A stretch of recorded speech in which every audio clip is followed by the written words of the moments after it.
வணக்கம் நண்பர்களே, நாம் இந்த வீடியோவில் பார்க்க போகிறது ரோஜா செடி கட்டிங் மூலமாக எப்படி வளர்க்கலாம் அப்படின்றத தான் இந்த வீடியோவில் பார்க்க போகிறோம்.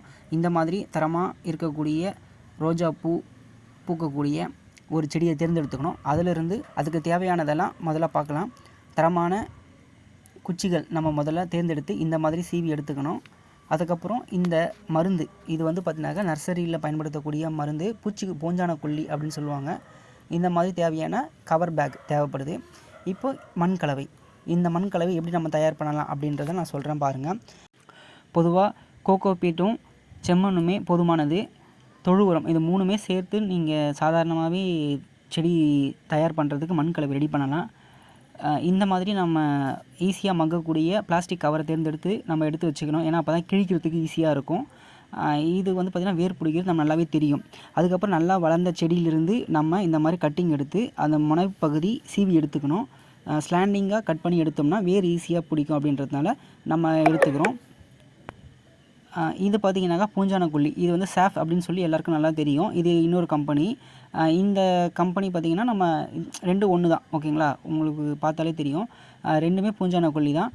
இந்த நம்ம ஒரு எடுத்து வச்சுக்கணும். தேவையான அளவுக்கு எடுத்து வச்சுக்கிட்டு இப்போ நம்ம அந்த குச்சி இதில் டிப் பண்ண போகிறோம். அதாவது நம்ம நல்லா தடவிட்டு இந்த மாதிரி மண் கலவை நம்ம ரெடி பண்ணியிருப்போம். அதில் ஒரு ஹோல்ஸ் போட்டுட்டு திரும்ப அதுலேயும் நம்ம என்ன பண்ணுறோம், இந்த மாதிரி மருந்து தடவிட்டு அதை நம்ம உள்ளே சொருகி வச்சிடணும்.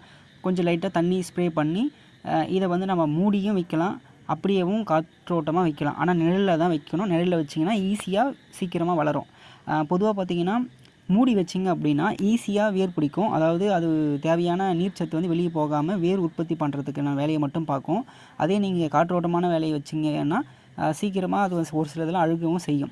இப்போ நம்ம ஏற்கனவே பார்த்தீங்கன்னா ட்ரேயில் நம்ம போட்டு வச்சுருக்கோம். அதை தான் நம்ம பார்த்துட்ருக்கோம். இதை பாருங்கள், ஒரு சில இதெல்லாம் துளிர் விட்டுருக்கு. இது இன்னும் நல்லா வளர்ந்ததுக்கப்புறம் நான் இன்னும் நல்லா வீடியோ எடுத்து உங்களுக்கு காட்டுறேன்.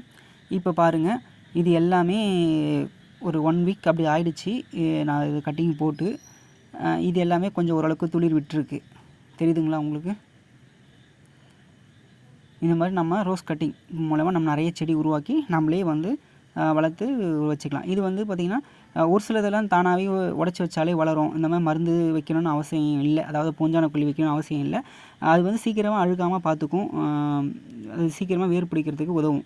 ரோஜா பூ பொறுத்த வரைக்கும் இந்த மாதிரி வேர் அழுகல் தடுப்பதற்காக இந்த மருந்து வைக்கிறது பெஸ்ட்டு. நீங்களும் இந்த மாதிரி முயற்சி செஞ்சு பாருங்கள் நண்பர்களே.